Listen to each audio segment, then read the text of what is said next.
Welcome to episode 10 of the FSi Matters podcast, where we bring you the latest news, views and opinion from across the UK's dedicated fire industry. My name's Brian Sims and I'm the editor of FSi Matters magazine. We're delighted that this podcast is sponsored by the Fire Safety event, which runs at the NEC in Birmingham on the 27th, 28th and 29th of April 2021. To register for the show, visit www.firesafetyevent.com. Once again, I'm joined on the Fire Safety Matters podcast by my colleague Mark Sennett, the CEO at Western Business Media. Hi Mark, how are you? I'm very well, thanks Brian. Back from Spain, sadly in quarantine due to the new government laws, but excited to do another edition of this podcast. So we always start off with the news this week. So what's the first story you want to cover, Brian? Well, my first story this time around, Mark, is a follow-up to episode 9 of the Fire Safety Matters podcast, in fact, when I chatted with Roy Wilshire, the chair of the National Fire Chiefs Council. Roy has since written a detailed blog for the NFCC's website. This sets out his vision in terms of the current state of the nation as far as the fire industry is concerned, and also where the Fire and Rescue Service goes from here. Throughout the pandemic, the Fire and Rescue Service has continued to step up to the plate. As reported by Fire Safety Matters on numerous occasions, the tripartite agreement forged back in March has been extended to the 30th of September, while the number of COVID-related activities taken care of by Fire and Rescue Services right across the nation now numbers almost 400,000. That's a fantastic achievement, Mark. The efforts of firefighters have been magnificent throughout the pandemic, and all of us here at Fire Safety Matters offer our thanks and congratulations to them. All of the leading economists are forecasting difficult financial times ahead now. Last year was the first time in over a decade when the government spending review didn't mean some kind of fiscal reduction for the fire and rescue services, but it remains to be seen what's going to happen next time around.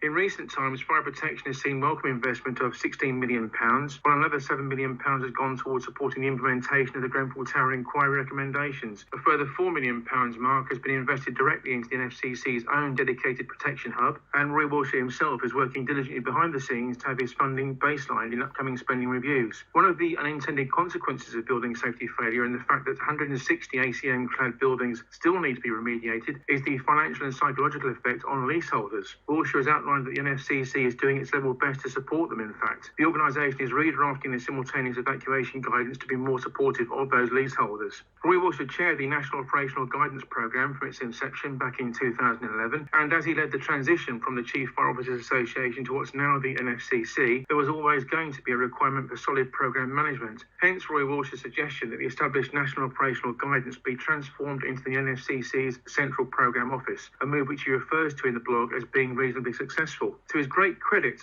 Wilshire helped secure £1.5 million worth of funding per annum that goes to the Central Programme Office to support fire standards related work. This year, in fact, he's also secured an extra £3 million of Home Office investment to not only boost the work of the CPO, but in tandem provide vital implementation support for fire and rescue services themselves. Looking ahead to the next few years, Mark, Roy Wilshire references the economic impact yet to be felt from COVID-19, as well as issues around pay claims, pension remediation, a probable new fire safety framework for England, Brexit, and of course the eventual enactment of the much discussed Building Safety Bill and the Fire Safety Bill as well. The NFCC is now buoyed by having the financial investment that's moved it from being an organisation turning over less than £1 million in 2017 to a £10.5 million organisation come 2020. The NFCC will have more full-time staff as a direct result of this, plus the dedication and commitment of all programme executives, committee chairs and work stream leads. So all in all, I would say that's a very positive statement from Roy Wilshire, Mark. Well, Brian, when we talked off air about this, you said there are a lot of moving parts to this story, I think was how you described it. And we were talking about how we could break this down, because it is a big news story and it covers so much. And you certainly weren't kidding. Gosh, where do I start replying to that? Well, let's talk about the obvious side of things. Right now, for the NFCC, they're in the middle of facing a number of things. You've got 2 new legislative bills that are going through Parliament. You've got the Fire Safety Bill, and you've got the new Building Safety Bill as well. You've got the effects of Grenfell and the inquiry there still waiting to come out from the findings of the independent inquiry that's coming out of there. And that does have a massive impact on the fire and rescue service, because as you've seen there, they're reviewing their evacuation policies, and in this country, stay put policy has always been the idea of what a fire and rescue service wants you to do, and they're reviewing everything on that. And I would urge actually anyone that wants to learn more about the stay put policy, we've got a webinar that we did last year actually called To Stay Put or Not to Stay Put, so have a listen to that. Just go to the FSM website and click on the webinars tab and have a listen back to that. But my point of bringing all this up, Brian, is as you said, so many moving parts. To be a chief fire officer right now, and obviously NFCC is above that, with all the chief fire officers part of that, there is so much they've got to focus on. And also the economic pressures that you've talked there. We're in the middle of, officially now, we can say it, a recession. And I think most of us are expecting it to be as bad a recession as, we can think of in living memory, to be quite frank. It's like the way this is going to go. There's a need for investment in property, a need for investment in the fire and rescue service, even though fires, fatal fires are at an all-time low in this country. But where's the money going to come from? And at the same time, Brian, you've got the situation here that we discussed on the last episode of this podcast, where you've got the unions quite rightly saying firefighters are doing more than ever before because of COVID-19. They're supporting other emergency services to give vital support, and that's a huge credit to them for doing it. But they want more funding for frontline firefighters in terms of their pay. And they've been offered a pay rise, but it's not to the level that the FPU are comfortable to accept on behalf of its members at this point. So when we interviewed Roy last week, it was fascinating, but it came at a time when there's a lot of pressure on him and other people from the FCC about needing to put more investment back into the pockets of firefighters. And that, as you said there, is easier said than done, Brian, when we're in the middle of a recession.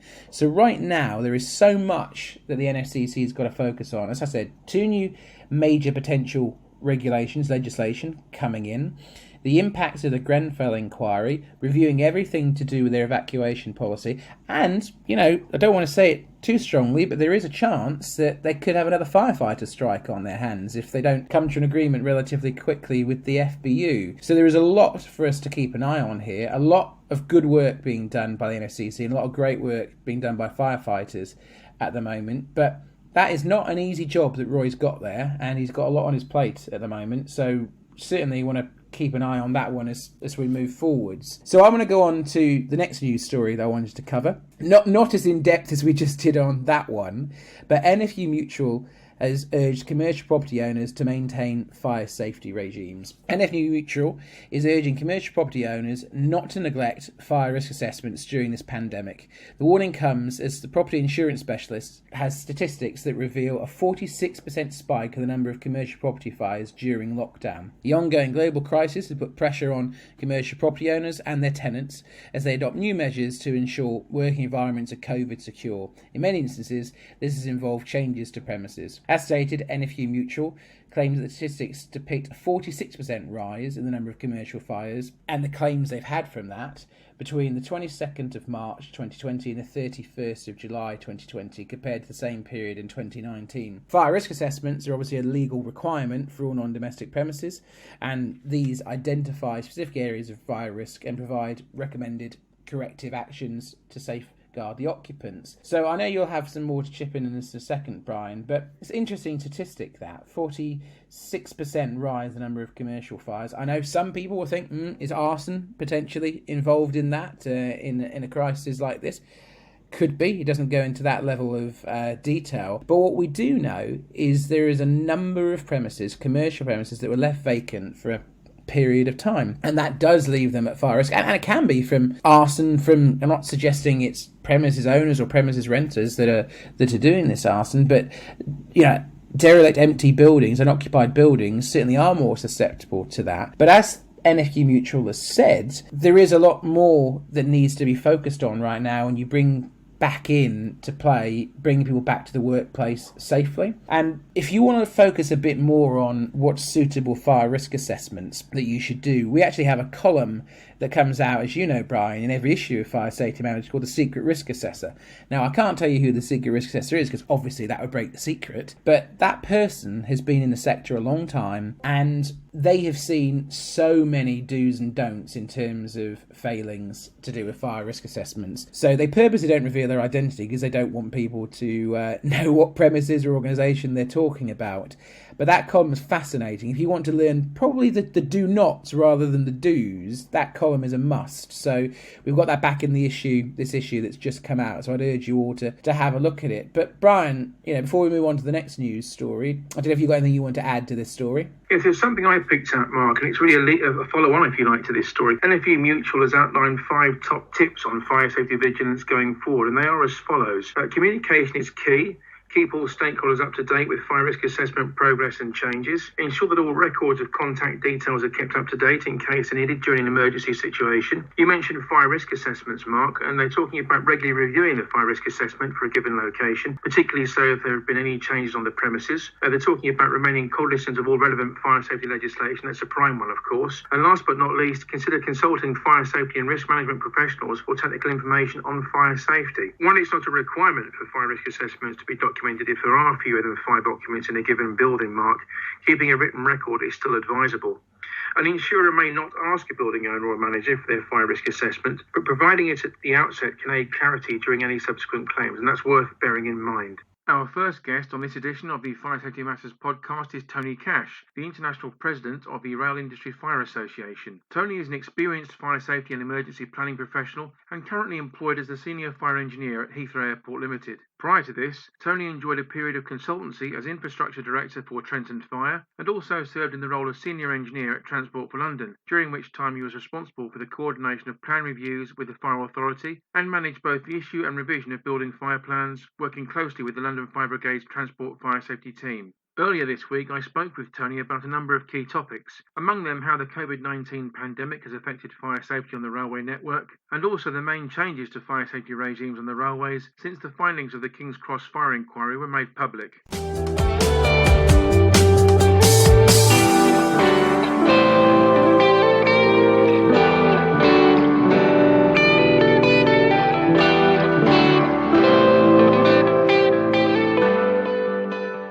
First of all, Tony, can you tell us about your involvement with the Rail Industry Fire Association? Good morning, Brian. Thanks for that very excellent question.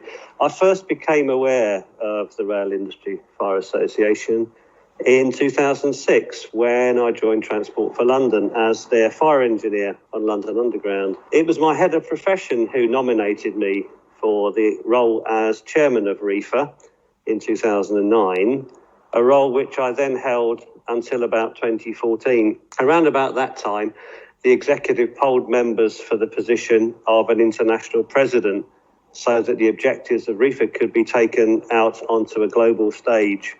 And during the last decade, because of that, RIFA has been really privileged to take part in some major overseas meetings and conferences. And we've had our name well spread around the globe. We've now got a membership which, for those who might be interested, covers continental Europe, North America, Scandinavia, China, and the Middle East. And what that means is that good information can be brought from solutions all around the world and be shared with everybody. And could you elaborate on why RIFA was created in the first place, Tony, and also outline the main aims of the organisation today? Thanks, Brian. So the roots of RIFA find themselves at the privatisation of British Rail. And that took place around about 1995. As the British Railways Board started to wind down, it became obvious that there wouldn't any longer be a single management body that had the overall responsibility for fire safety across the rail industry. RIFA was therefore established by a number of rail industry organisations and became the appropriate body to continue that function, acting as the industry voice for the benefit of all its members and maintaining fire safety standards throughout the industry. It's a global not-for-profit association, and its real purpose is to further excellence in rail fire safety, share experiences, best practices in the management of fire safety throughout the whole of that industry. And we do that by seeking out members who can come from railway operating companies, infrastructure companies, suppliers of equipment and services, and quite importantly also from the firefighting services. The one main thing about fire prevention and fire protection on railways is that it involves special considerations that are particular to an operational railway and its users. And we feel really proud that we've become the independent and authoritative source of fire safety information for rail industry best practice. In what ways has the COVID-19 pandemic impacted how the fire safety on the railways is managed, Tony? Well, like a number of industries, we're still subject to fire safety law because that applies at times of COVID-19 and indeed at times of any other kind of catastrophic or pandemic events. So the most important issues are that the effective and efficient use of life safety assets is being maintained, and mothballing certain assets and ensuring sufficient staff are available all the times that safety critical roles have to be fulfilled, trackside and on rail vehicles, is really, really important. And if I can just single out one really vital issue, it was discovered back in the late 80s at a train crash in Purley that access for emergency service vehicles was significantly handicapped by people leaving cars parked around the roadsides.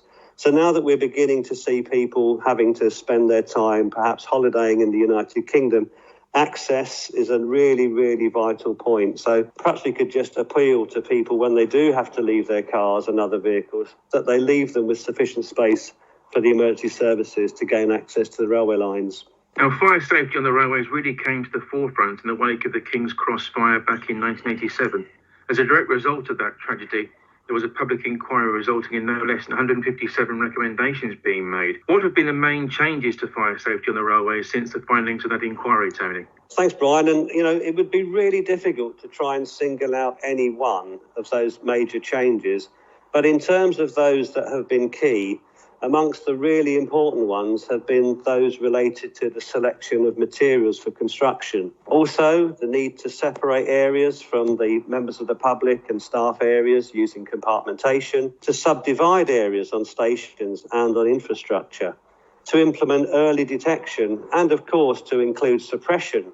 All of those count as some of the major and significant changes that have been introduced. The ones that I wanted to concentrate on also include the less obvious. And the one that took the longest time to bring into force was that to improve radio communications. They're vital, of course, for interoperability and for command and control at a significant rail incident. What do you believe to be the single biggest challenge in terms of fire safety that the railway sector now faces? Well, Brian, if there was only one, in many cases, just like the instance of the lessons learned from King's Cross, there have been a number of significant rail accidents, one just recently with the very tragic loss of 3 lives. The work that's being carried out by REFA recently includes reviewing current and contributing to new British standards. For example, a high level of rolling stock fire safety in the British standard EN 45545-2 has just been republished. And as with the built environment post-Grenfell, competency remains one of the major challenges, as does stakeholder engagement. Stakeholder engagement has been addressed by a recently developed and just published British standard, the management and use of rail infrastructure. And it's a great example of collaborative working between REFA members. It was led by REFA and mandates the use of a stakeholder consultation workshop to ensure scope and technical requirements are binding on the works. And last but not least, Tony, if our readers want to find out more detail on REFA and its work, how can they access the information they need? Thanks, Brian. We're particularly proud that Fire Safety Matters is the official publication of REFA. And I know that from time to time we enjoy some articles within that most excellent magazine of yours. Our global membership is something that can be seen on our website. If readers want to visit www.refa-rail.co.uk, then they can find out ways that we interact with others, look at corporate memberships, which are of the order £300 a year, individual memberships for about £35 a year, or if all that fails, they're very welcome to either email me on aajcash@yahoo.co.uk or send me a text on 07786 790 886.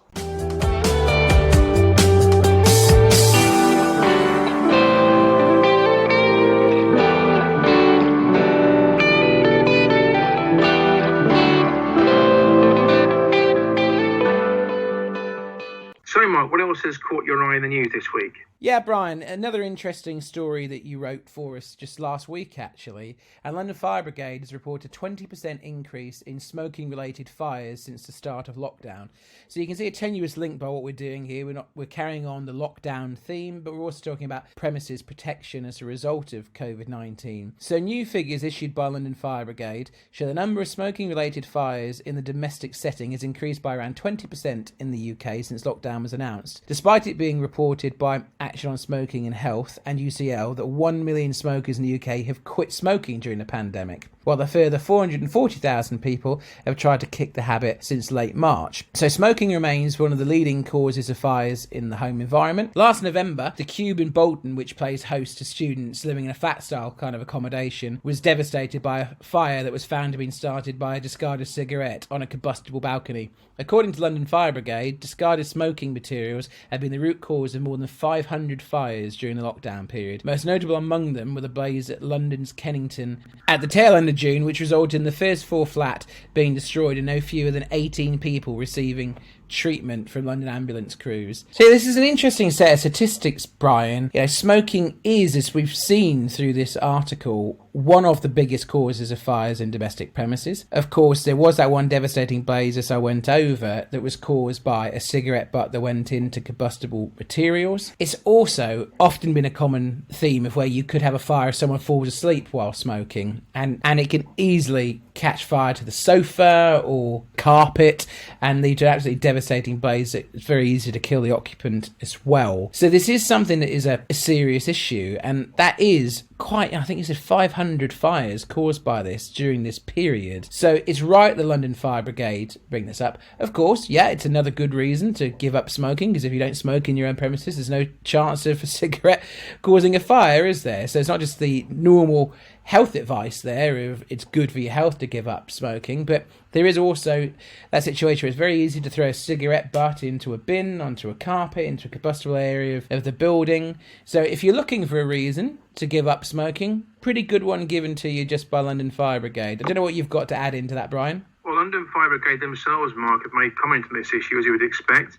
Charlie Pugsley, who's the London Fire Brigade Deputy Assistant Commissioner for Fire Safety, has said, and I quote, "When you read that 1 million people have given up smoking in recent months, you expect the number of smoking fires to mirror that finding and decrease. But we've actually seen the opposite. Lots of people have been working from home and staying indoors more, which might explain why we've witnessed a spike in smoking-related fires starting in various rooms in the home as people bring their smoking habits inside. We are seeing balcony fires all around the UK with worrying regularity, Mark, most of which have been started either by the use of barbecues, as we've reported on Fire Safety Matters, or carelessly discarded cigarette. With more people staying indoors to self-isolate or working from home during the COVID-19 lockdown, it's perhaps no surprise to see a rise in the figures.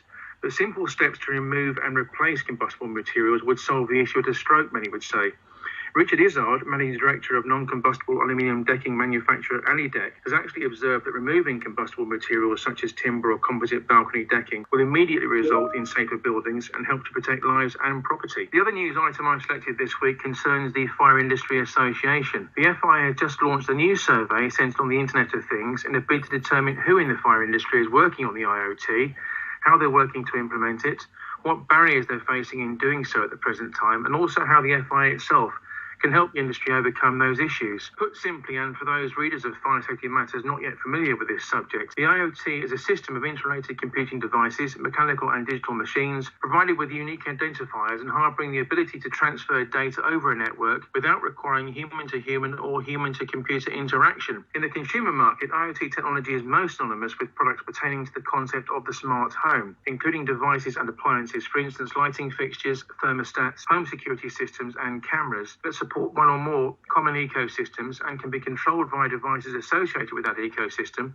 most commonly smartphones and smart speakers. Delivered on the popular SurveyMonkey platform, the FIA's multiple choice style survey asks key questions of practitioners, including what the IoT means to them at the present time, and what areas of the IoT they believe to be most important to their organisation, and by extension, to the fire industry as a whole. Whether or not organisations are working on IoT-focused projects, and if not, why not, are further questions posed in the survey, while the FIA is also keen to ascertain what companies are trying to achieve through the IoT when it comes to their own specialist area of the fire sector. Speaking about the survey, Mark, FIA CEO Ian Moore stated, "After the success of our Impact of COVID-19 on the Fire Industry report, we delved deep with our members to identify the next area about which they would like a better understanding. It's clear from these conversations that our members are keen to better understand the IoT and how it relates to the fire safety industry itself. This is precisely why we've launched the survey, to begin that education process. Now, Ian Moore is a firm believer that the IoT presents a great many new opportunities for the fire industry, Mark, and could even transform this sector as we know it. He's absolutely right to think that way. When a human or a machine is making informed decisions, data is absolutely everything. It stands to reason that the more data we have at our fingertips,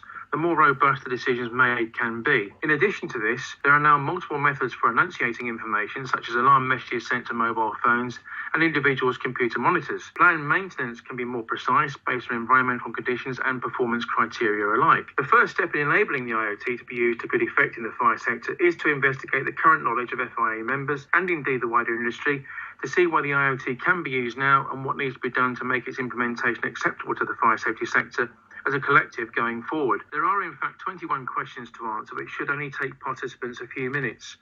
Fire Safety Matters urges our readers, notably so those who are member companies of the FIA, of course, to take part. In doing so, they'll be actively helping to shape the future direction of the sector. Interested parties can find the link to the survey on the FIA's website at www.fia.com/. Not a lot I can really add to that, Brian, that you and Ian Moore haven't said there. What I would say about the FIA is they're pretty much the market-leading association, not pretty much they are, in terms of really getting insight into how the sector feels about things. They do a very, very good and in detail market research report, which is like a state of the industry survey every year, and this is kind of just a step on from that. They've looked at how the modern workplace is moving forwards in the wake of COVID-19, and again they're looking forward to digital trends and the Internet of Things here. So it's great to see once again the FIA are leading the way on that. As you said, I'd very much encourage people to take part in this survey because they didn't get a true representation from the fire industry. They need as many participants in this survey as possible, and of course we'll publish the findings of this survey and the report the second it comes out. So normally at this point I would introduce Warren Spencer, but Warren has managed to get off on holiday for a week, a very, very well-earned holiday as well. As I said, I'm currently quarantining from holiday, so we couldn't get a strong enough signal for him in Turkey at the moment. So Warren will be back on the next episode, and we've got quite a big case we want to cover with him next time. But in the meantime, if you want to get any questions to Warren, please do send them to us via social media, be it LinkedIn or Twitter. Just use the hashtag FSM Podcast, and Warren will be back with us for the next episode. And now it's at this stage of the podcast where we normally bring in a manufacturer interview. Brian, who have we got lined up this week? Our second guest on this edition of the Fire Safety Matters podcast is Tim Barker, UK Account Manager at FSi Ltd, the specialist fire protection systems manufacturer. The business is well known for its expertise in fire stopping and compartmentation solutions. Tim has worked at FSi Ltd since March 2017. In conversation with Mark, he talks about the importance of using suitable passive fire protection systems and also offers his thoughts on the new building safety bill recently unveiled by the government.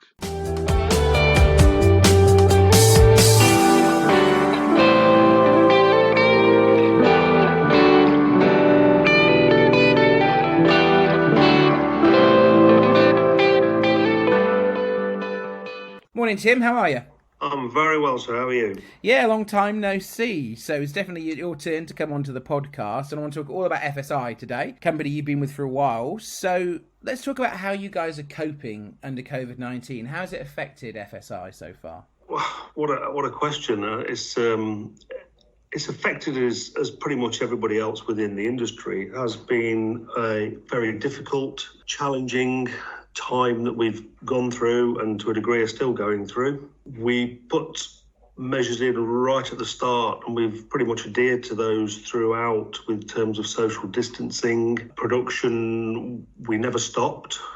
However, we did slow down dramatically to probably 30-40% of our output, certainly in the earlier months. And latterly, and as we speak now, we're probably back up to 70% because of the furlough.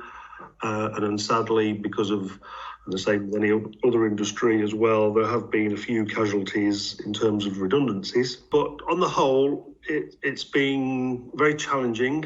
And as I always try and take positives out of things, it's been quite a positive experience in the way that we've looked at managing and pushing our business forward.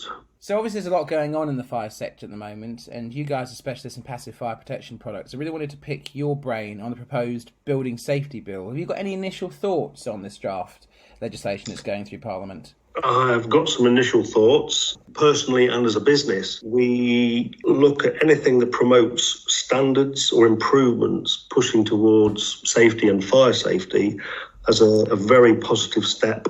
And it's like all rules and regulations, and it's all very well having them, but we as an industry and as individuals within the industry also need to take note that those regulations are there to save lives. So every single one of us has got some accountability in adhering to the new bill that's in place, and the legislations that are coming out. We're all accountable for it, and we all should take a bit of ownership in promoting it and pushing it for it to succeed.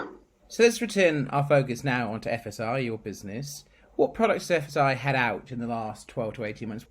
New products as such, that we've had a couple. We've got new test evidence now with the steel composite deck for the flooring, the trapezoidal areas. The bigger one is we now have spears and Lubrizol improvement for the use around PVC sprinkler pipes, which has been more recently, probably over the last 12 months, sort of on people's minds about what they can and can't use. There's been lots of questions and lots of phone calls over the last 12 months about that. So we've now got approval for that. We've got the FlexiCoat, which is quite a hefty movement capability with sort of large range of pipes and cables and can be a bespoke system. So there's a couple of three there that have been promoted certainly over the last 12, 18 months, and there will be things that we push, to continue our stamp on the industry within fire protection. Well, passive fire protection has really come to the fore in the wake of the Grenfell Tower tragedy. A lot more focus has gone into that, and we talked about draft legislation from the Building Safety Bill that's coming into play. But as a company that specialises in that, have you got any interesting case studies that you could share with our readers and listeners? I can share some of it, and as I'm sure you and the listeners and readers will be only too aware that some of the finite details about it we can't go into too much depth. But sort of the significant ones, the Burj Khalifa in Dubai, we've been involved with when that was constructed. And more recently, and I'm not a football fan, so apologies to everybody that is, the new Tottenham Stadium, we've been involved with that. And also the new modular site in Croydon. We worked very closely with Vision Modular Systems, which utilise many of our products there. And that's of particular note, and I'm quite proud because I was personally involved with that and quite chuffed about it, is because it's the largest or the tallest modular build in the world, which at the start wasn't aware of, but during the process became apparent, which is no mean feat in terms of the construction for a modular build, but also for us to be involved with it. And for the people that aren't familiar with FSi, could you just give us a brief overview of the kind of products that you offer? Oh, what a question. Passive fire protection, so your fire-resistant sealants, your ablative coated bats, intermittent collars and wraps, intermittent sealants, fire-resistant compounds, ablative coatings, cavity barriers that we're now pushing, which we'll go on to shortly, I'm sure. So it is pretty much the full range of passive fire protection that people know and use throughout the UK, if not the world. And a question for you, and hopefully you won't have to shoot me, you can answer, but can I ask what's next in the product pipeline for FSi? I won't shoot you, but next time I see you I might. But what's next in the product? The next big project that we are currently working on and will be pushing over the next 18 months to 2 years is the cavity barrier facade market. We've recently sort of expanded into that area. We have a couple of professionals within the industry that now are on board with the FSi family, which is quite exciting. It gives us lots of scope to push those products not only in the UK but around the world as well. We have been granted the DCD, which is the Dubai Civil Defence certification, so we can push growth over there. And again, our products and quality systems, and it sounds quite corny, but it's very true and it's very simple. It does what it says on the tin. Our products will do what is required and what we tell them people and what it says it will do, it does. And again, the FSi brand from when it started 20 years ago has always been about the technical input and doing things right. Well, obviously you've grown as a company quite a bit. You know, you moved into bigger premises not so long back, and things are really moving forward as a company for you guys, which is great to see. But if people want to find out more about your products or to get in touch with you, what's the easiest way to do so, Tim? The easiest way would be to either email myself, tbarker@fsiltd.com, or telephone the office on 01530 515 130. And do you have a website people can visit for more information? Yes, they can. It's www.fsiltd.com. Brilliant. Well, it was great to catch up with you, as always, my friend. And yeah, thank you for coming on. No, thank you very much. It's been a privilege to be asked. It's been very good. And thank you for your time, and thank you for asking us to be part of this.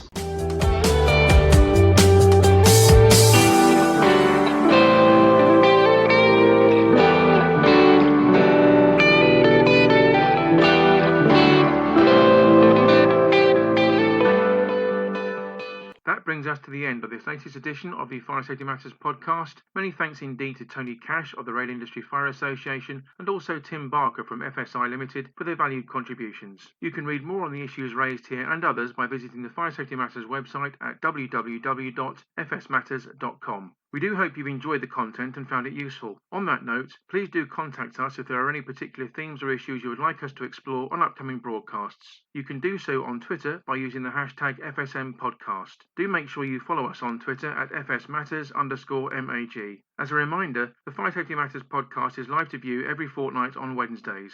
Please do like and share the content and spread the word among your industry colleagues. You can listen to the Fire Safety Matters podcast for free on iTunes, Spotify, YouTube or Podbean. All you need to do is access your chosen platform and enter the term Fire Safety Matters into the search box. We'll see you next time.